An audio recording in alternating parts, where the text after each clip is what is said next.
Olá pessoal, da turma de Direito Administrativo, uma boa noite. Estamos iniciando aqui mais uma aula do tema Contratos Administrativos, naquele velho intento nosso desde o início do semestre de explicarmos como se dá a contratação com a administração pública, né? Nós sabemos aqui que a administração pública brasileira é o grande regente da economia privada no Brasil, ou seja, é o grande player que diferencia os principais cases de sucesso da iniciativa privada são, de maneira definitiva, as contratações com o poder público. É elas que realmente colocam a distinção dos grandes campeões do mercado brasileiro. Se não for exportação, é a venda no mercado interno, e a venda no mercado interno se dá, sobretudo, por meio das compras administrativas. Por isso que grande parte das maiores empresas do Brasil buscam se qualificarem para poderem vender ou prestar serviços para o Estado brasileiro, lato sensu, União, Estados e municípios, tá certo? Então vamos lá, pessoal, tratar do nosso tema contratos administrativos. Lembrando que já foi dito na aula passada, no início do semestre, um pouquinho desse tema foi desenhado para vocês. Muita gente tem bastante coisa anotada no caderno. Eu quis dar uma pincelada inicial no começo do semestre para vocês entenderem aonde a gente quer chegar. A gente começou falando de contrato administrativo, e aí nós interrompemos o tema, entramos na licitação, vocês entenderam como é que se dá a licitação e qual é a finalidade da licitação, é que se chegar no contrato administrativo. Aqui a gente parte do pressuposto que você já chegou, já terminou o processo licitatório e se escolheu com quem contratar. E aí vai ter o contrato administrativo, a não ser nas contratações diretas que nós vimos, no caso de licitação dispensável, licitação dispensada e licitação inexigível, tá bom? Esses são os casos de compra direta que estão bem famosos agora em função da lei do Covid. Vocês todos ficaram sabendo aí, hipótese de contratação direta por meio da lei do Covid, tá bom, pessoal? Então vamos lá agora para o tema contratos administrativos. Seguindo a aula.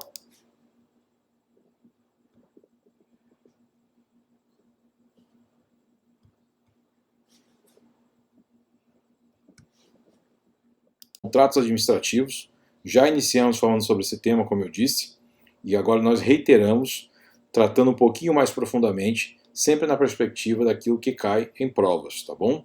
Não só na nossa prova final, agora que vai ter, prova objetiva, lembrando, em regra 10 ou 20 questões, ainda não sei bem, mas nós vamos utilizar aí, com certeza, só aquilo que foi dado em aula e que também será cobrado de vocês no exame da OAB, daqui mais ou menos 2 anos e meio, vocês vão começar a submeter, né? E também nas provas de concurso, tá bom, pessoal? E na vida como um todo, na vida profissional. Então vamos iniciar aí nossa aula, contratos administrativos.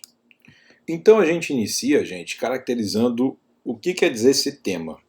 Lembra que eu falei para vocês, eu sempre venho falando em classe, que quando você inicia o estudo de algo, você tem que associar uma ideia-chave. Essa ideia-chave é que vai ser a porta de entrada para as demais ideias que são associadas a essa ideia-chave. E aí então vocês vão retomar aquele conhecimento passo por passo e não vão se perder numa prova dissertativa, numa prova de marcar certo e errado, A, B, C, D ou E, não é? De alternativas, ou seja, prova objetiva. Então é bem interessante que nós façamos dessa maneira. Associem esse início de aula com o conteúdo e a partir disso vocês vão construindo um todo organizado, um sistema na cabeça de vocês que faz com que vocês consigam acessar esse conhecimento dentro aí da memória de vocês e vocês não se percam, tá? Porque senão vocês vão ficar estudando esse tema várias e várias e várias vezes. Vocês estudam esse tema, depois vão estudar outro ramo do direito, aí para retomar isso aqui vocês já não se lembram direito. Enfim, gente, não é a filosofia correta, na minha visão, que você tente entender de uma maneira compacta tudo. Não, vá passo por passo, que você pouco a pouco vai retomando aquilo que você aprendeu, tá bom? E é isso que a gente vai fazer agora, contratos administrativos. Iniciando pelo objeto, características gerais e aqui embaixo características específicas, tá? E eu vou explicar para vocês de que maneira que isso aqui se congrega com o conteúdo, de que maneira que esse conteúdo está sistematizado. Vocês podem perceber aqui que o tema objeto, né? O objeto do contrato administrativo. O que eu quero dizer com isso? Primeiro, o que é contrato? Contrato seria um negócio jurídico, um ajuste feito pelas partes por meio da sua autonomia da vontade. Não é? Ou seja, ninguém contrata algo com outro sem que haja uma volição, sem que haja uma manifestação de vontade. Então, para que exista a teoria dos contratos, é indispensável que haja liberdade. Não é? Por exemplo, lembram-se da escravidão. Escravidão no Brasil. Você poderia falar que há um contrato entre o escravo e o senhor do escravo? Não. Por quê? Porque não existia autonomia entre o escravizado e o escravizador. Não é? Então a liberdade é um pressuposto para que haja um negócio jurídico e para que haja um pacto. Lembrando que o negócio jurídico é um negócio, um termo genérico em português, né? É um termo genérico em português, e esse negócio jurídico, ele envolve essa autonomia das partes. Quando se trata de um negócio jurídico com a administração pública, isso muda um pouquinho de figura. Existe autonomia entre as partes? Existe. Quem manifesta vontade por parte do Estado, o Estado enquanto ente, não é? Não o Estado do Amazonas, tá? Não o Estado ente federativo, eu digo o Estado como um todo, o Estado-nação Brasil, por exemplo. Quando o Estado ele manifesta a sua intenção de contratar, ele o faz por meio da manifestação de vontade do titular da pessoa jurídica. Não é? Se for uma autarquia, o titular da autarquia, por exemplo, a Universidade Federal do Amazonas, pelo meio do seu reitor. Se for, por exemplo, a União, não é? A administração central, vai ser por um ministro, que é uma competência delegada do presidente da República. Tá? Então, dessa maneira que você constrói a vontade por parte do Estado, Estado-nação. De um outro lado, nós temos um particular, não é? Ou uma outra pessoa jurídica estatal também, por exemplo, Caixa, o Banco Caixa, né? Caixa Econômica, uma empresa pública da União, tá bom, gente? Então nós temos aí, ou como figura dessa relação jurídica, desse negócio jurídico que forma uma relação jurídica, nós temos Estado ou Estado particular. Isso no tema contratos administrativos. Se for um contrato privado ou não administrativo, né? Aí nós temos o que? Particular. Tá certo? Então, envolveu o ente público na defesa do seu interesse primário ou interesse secundário, nós temos aí um contrato administrativo. Lembrando que os contratos administrativos nem sempre serão regidos por normas predominantemente de direito público. Se for o ente público, né, imbuído de seu interesse secundário, não seu interesse primário, significa que irá ser regido esse contrato por normas de direito público, claro, mas em preponderância normas de direito privado. Tá bom? Uma distinção importantíssima que a gente vai falar um pouquinho mais abaixo. E agora nós vamos falar de objeto e características gerais. Eu vou iniciar falando do objeto. Tá? O que é o objeto? Bom, o objeto isso tem a ver com a linguagem jurídica que remete à linguagem filosófica. Tá? Existem os sujeitos e os objetos. Né? Vocês veem, inclusive, na língua portuguesa também existe essa associação quando a gente quer tratar de sintaxe, né? Não de semântica, mas de sintaxe. E aí nós temos, então, o objeto como uma relação jurídica. O que é relação jurídica? É uma relação, um acordo, né, entre o particular e o Estado, ou Estado-Estado, não é?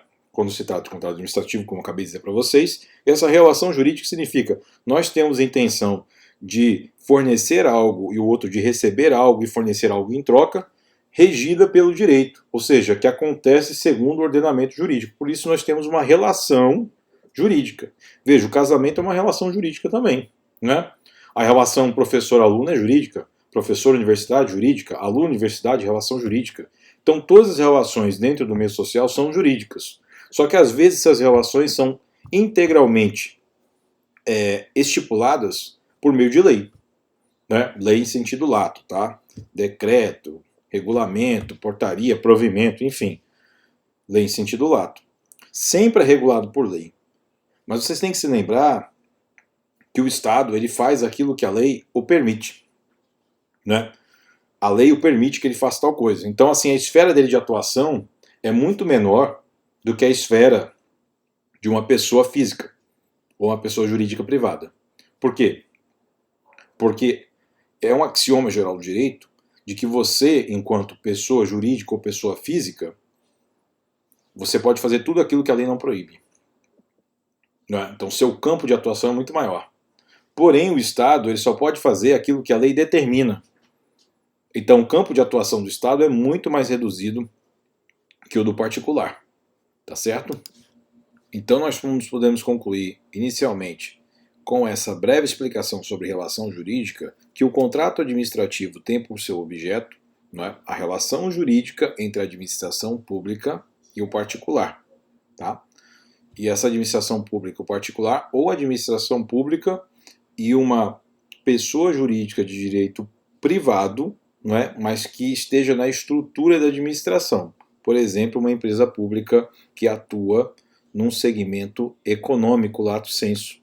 Tá bom, gente? Lembra da Caixa Econômica também. Então, esses convênios com a Caixa Econômica, por exemplo, a distribuição do Bolsa Família, isso são contratos de direito público feitos com a Caixa, tá bom? Então, é dessa maneira que os contratos administrativos, por exemplo, têm por objeto, eles são configurados, eles têm por objeto uma relação jurídica entre a administração pública e particular, não é o particular nesse caso, é a pessoa jurídica de direito privado, não é? Ou pessoa física, e aí nós podemos dizer que a finalidade dessa relação jurídica é que a administração busca adquirir um bem, um serviço, ou mesmo contratar uma situação jurídica que lhe permita explorar algum bem. Tá bom, gente? Passando então agora às características, né? Nós temos características gerais e temos também características específicas. Vamos falar das duas de uma maneira detalhada, tá bom? Vamos lá. Iniciando com a bilateralidade. O que significa bilateralidade? Bilateralidade nós podemos conceituar como a concordância, como a vontade de construção de uma relação pactuada. Isso é a bilateralidade. Nós temos então dois polos, e esses dois polos acordam de espontânea vontade em se relacionarem com vistas a um objetivo em comum. Por exemplo, um quer vender um serviço, o outro quer contratar um serviço. Um quer alienar um bem, o outro quer adquirir o bem. Então é dessa maneira que nós temos a bilateralidade. E eu coloquei aqui uma observação que eu acredito que seja bem pertinente, que diz respeito ao seguinte, que isso os distingue dos atos administrativos. Por quê? Porque os atos administrativos, vocês vão se recordar no semestre anterior, que os atos administrativos, eles são atos unilaterais, ou seja, eles nascem apenas da manifestação de vontade do Estado. E os particulares, eles têm que se submeter a essas diretivas do ente público. Um exemplo, por exemplo, fica estranho.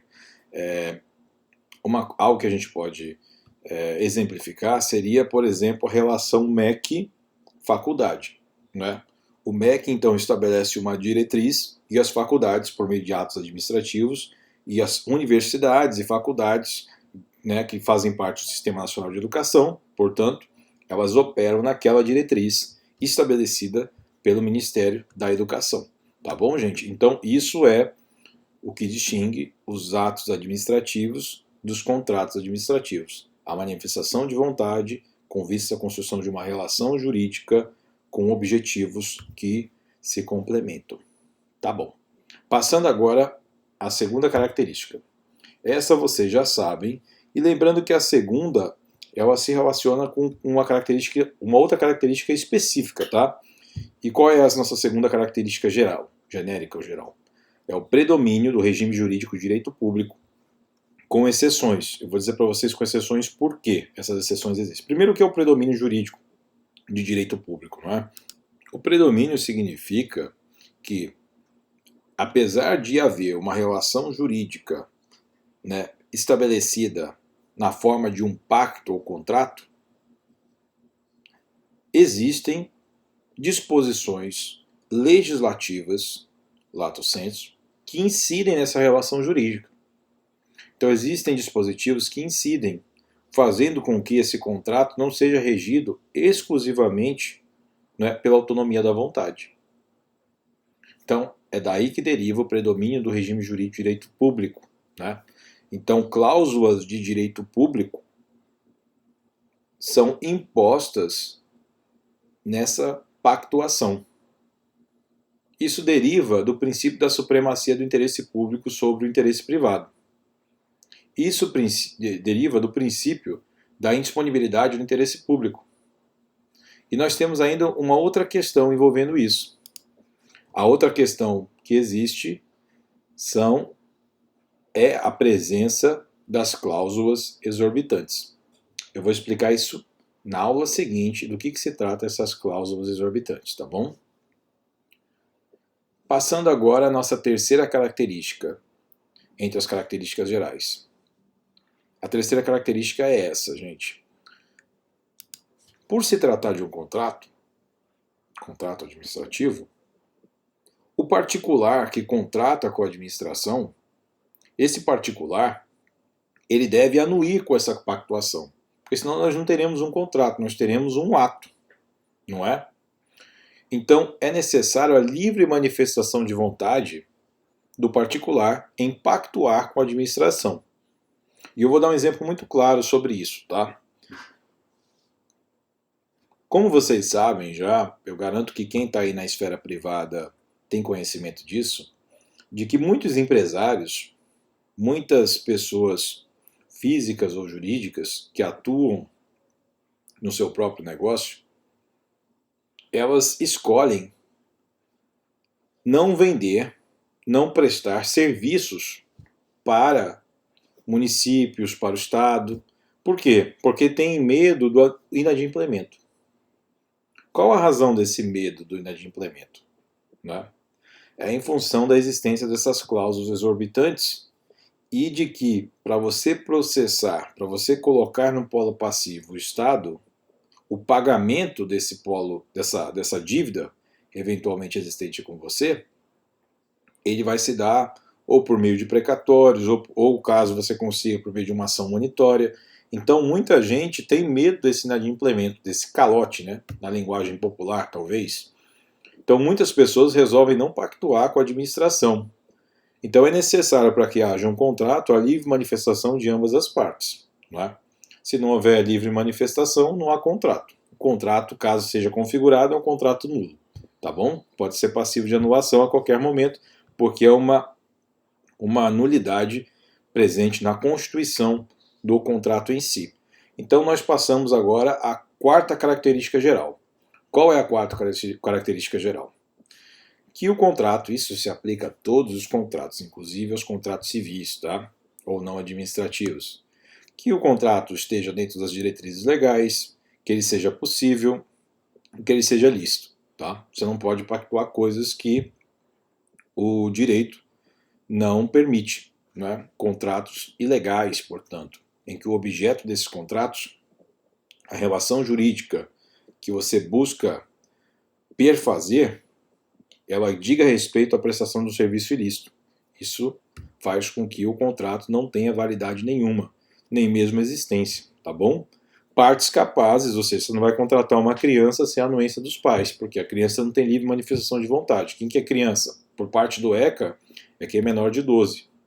Quem é adolescente? 12 a 16. Quem é adulto, né? Perdão, 12 a 18. Quem é adulto? Acima de 18. Completou 18 é adulto. Isso do ponto de vista do ECA, Estatuto da Criança e Adolescente. Porém, do ponto de vista do direito civil, a partir de 16 anos você pode contratar, não é? Livremente, mas você precisa do quê? De alguém que te apoie, que assista nas suas decisões. Com 18 você tem livre manifestação de vontade. E abaixo de 16 você tem que ser realmente representado, né, no caso por um tutor, que realmente vai manifestar a vontade dele, não é? Em prol dos seus interesses, muitas vezes fiscalizados pelo Ministério Público ou pelo magistrado que toca ali aquela vara de interesse de menores, tá bom? Eu digo isso porque, dependendo da comarca, não tem uma vara especializada nessas questões, então vai variar um pouquinho de acordo com o tamanho e organização judiciária do local. Por fim, gente, nós temos aí a forma prevista em lei. Essa forma prevista em lei, na verdade, é um aspecto da questão da legalidade, um aspectozinho. tá bom? Então a forma prevista em lei significa que é exatamente o oposto do que dispõe o Código Civil. O Código Civil diz o seguinte, ó, você pode pactuar as coisas, os seus contratos, da maneira como você achar melhor. Da maneira, o que vige no âmbito do direito civil é a liberdade de manifestação das formas de contratação. Já no âmbito da administração pública, e portanto os contratos administrativos que envolvem a predominância do direito público, a forma do contrato tem que ser a forma legal. Vocês entendem? Se você quiser contratar com a administração, você tem que utilizar uma daquelas formas, ou seja, uma daquelas sacolas. Pense dessa maneira. Então são várias sacolas. Você quer esse contrato? É essa sacola aqui. Ou aquela outra sacola lá. Senão você não leva o produto. Porém, numa relação de direito civil, que envolve apenas particulares, se você quiser até levar sem sacola, você pode levar. Então há uma liberdade enorme de formação de sacolas. Essas sacolas, quero dizer, são as formas previstas em lei. Tá bom? Nós vamos falar disso um pouquinho mais à frente. Quais são essas formas contratuais? Bom, pessoal, na aula seguinte, nós vamos falar sobre as características específicas que estão aqui dispostas abaixo. Tá certo? Essas características específicas também são bem importantes e complementam as características gerais. Lembrando então que nós falamos o que é contrato administrativo, o que é o objeto do contrato administrativo, o que é o objeto de qualquer contrato. Falamos sobre cada uma das características gerais e explicamos aí quais as diferenças entre os contratos administrativos e os contratos civis. Tá certo? Então até a próxima aula. Revejam essa aula caso vocês não tenham entendido, tenha sido muito intensa. Esse material vai estar disponível no Google Class. Mais uma vez agradeço aí o tempo de todo mundo e reiterando que uma série de aulas será publicada aí para vocês, serão publicadas nessas semanas que virão antes da prova, nessas 2 semanas, tá bom? Vamos acompanhar, vamos se esforçar e retomar aquele tempo perdido em função das correções de prova. Um abraço a todos, até a próxima aula. Boa noite.